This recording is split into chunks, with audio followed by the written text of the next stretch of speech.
O ngayon po, since eto pa, may logo na ho kayo ha, nagawa na ho natin ang logo, ang BF Homes. May nakita na ba nila?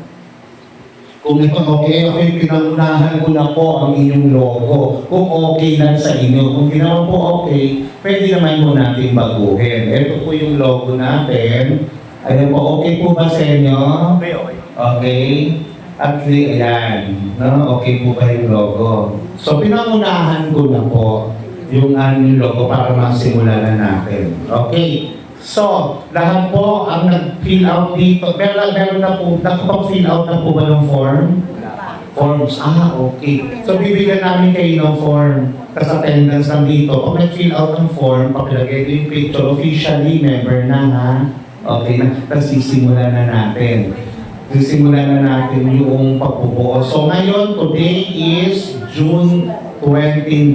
Ito yung inyong para magiging anniversary nyo na. Ha? Ito na yun. Ito na yung founding day, founding year ng BFO Phase 3 Homeowners Association. Bubuuin natin ang opisyales, tapos mag-o tayo is either kay Kapitana o kay Mayor. Okay, paghahandaan natin yung taking ng mga officer. Ngayon po, kita nandito naman po ang mga miyembro. Kung meron po kayong suggestion kung sino mong gustong upo po, pwede natin pagbotohan ngayon. Meron mo ba kayong suggestion kung sino? Pwede mo natin pagbotohan ngayon. Huwag mo tayong maiiyak kung sino ang gusto i-endorso. Tutulungan namin para makapagsimula. Alam na, tsaka po, pag nabuo na natin, may officials na tayo, suportahan po natin, pwede po ba? Pwede. Suportahan natin yung ating uupong officials dahil yung tasking na gagawin nila, hindi naman hirap, hindi naman mabigat din. So, tutulungan po siya ng HOA. Okay? Susuporta po ba tayo sa mga uupo? Oo. Huwag na natin gayahin yung HOA. Wala akong babayaran tubig dito, ha? Ang babayaran nyo lang po, 20 pesos. Yun naman po, ay sa pag-uusapan ha, siguro pag nabuo na natin, magsisimula na tayo ng collection natin, tapos lagi naka-account tutulungan ng HOA, kung mga opisyales, tutulungan natin, tapos kung sakali man, huwag naman mangyari, di ba? Merong bullier assistance si Mayor, mag-a-assist tayo dyan. Ayusin natin mga dokumento. No? Tapos mag-a-assist kaming HOA officer sa City Hall para makuha nyo agad. Okay? So, ngayon, dinabitan ko natin, dito lang muna tayo sa mag-aako kung natin gawing komplikado muna. Ha? I-basic lang muna natin, pag ginagawang komplikado na lalong mahirap Yes po. Okay, good, tama. O nga pala, wala na sa isip ko. Aside from the monthly due of 20 pesos, there should be a membership sheet. So, pattern na lang natin yung mga existing kung ano yung mga existing senior citizens association, i-pattern na lang natin para hindi na tayo masyado complicated. Okay? So, magkano ang sa tingin ng monthly dues ng DESCA? Magkano po? 20 pesos. Yung ano po? Membership fee po.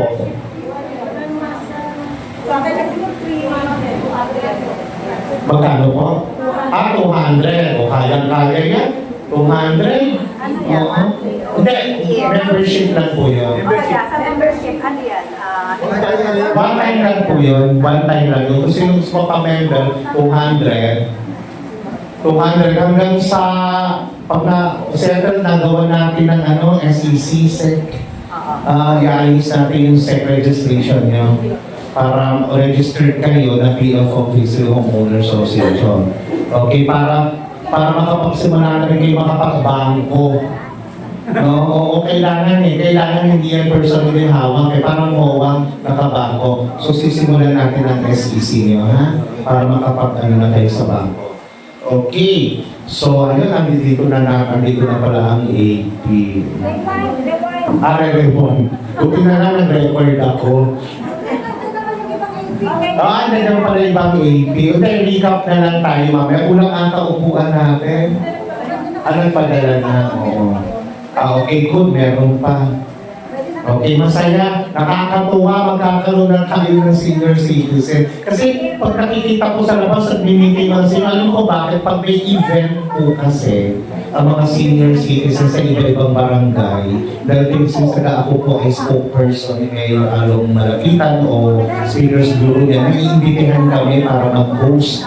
So nakikita ko, natutuwa ako na nakikita na buti pa sila meron dito buo sa sayo ng senior.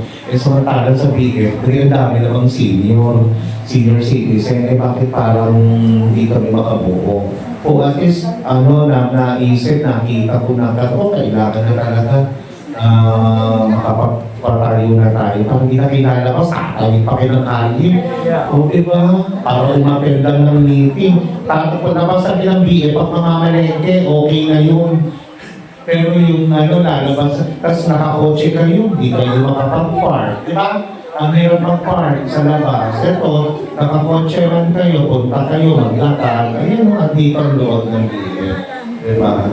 Tapos maayos natin. O sige, ano po paki-take down po, membership fee po is 200 pesos. Monthly dues po ay 20 pesos. If and only if kung ang isang member natin ay pumanaw na magkakaroon ng ambagan ang bawat miyembro. Maambagan po ito, hindi ko kunin sa monthly dues, no? Okay, so pag-uusapan nyo kung ng miyembro, siyempre parang ganito rin yun yung officer at ang miyembro ipapatawa kung malaki ng pondo, ano ang gagawin. Tama na, ano ang plano ron sa inyong mga pondo. Okay? So, ngayon dito na lang po naman tayo, i-set na natin yung ating mga opisyales. I-set na natin. So kung gusto nyo, kung meron po kayong gusto i-endorso, pwede ho. Kung meron po kayong, kung gusto nyo tumakbo bilang presidente, pwede naman din ho. Kailangan po talaga simulan na natin sa ganon. Kesa huwag na po tayo, ang plano mo kasi mag-una coordinator lang, parang hindi ako agree sa coordinator. Pag sinabi coordinator, kung isa lang, tapos parang under the wing tayo ng nasa labas. Pero may association, coordinator, parang under nila tayo, so hindi tayo independent. Talagang isip na natin, may presidente, vice president, secretary, treasurer, assistant treasurer, auditor, assistant auditor. Yun lang naman po yata, no? At saka grievance. Magano tayo, grievance na yun ang di dudulog. Yun yung dudulog kung merong hindi pagkakaunawaan ng bawat miyembro. Yun po ang tutulog. Para kung makarating ng barangay, ayusin natin dito.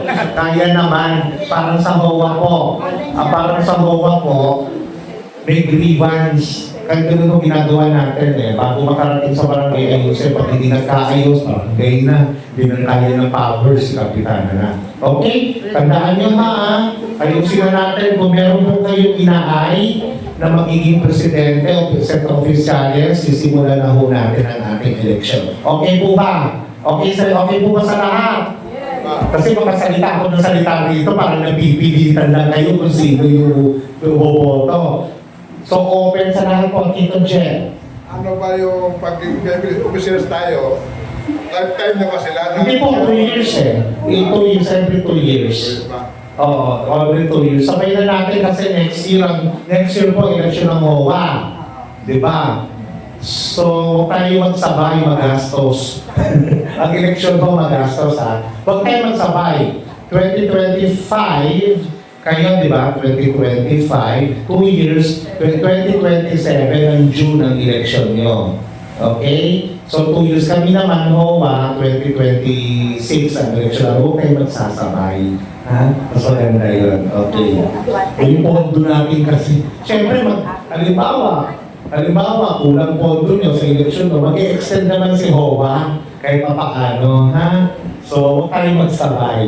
Okay, 2 years po, linawin natin ang term po natin 2 years.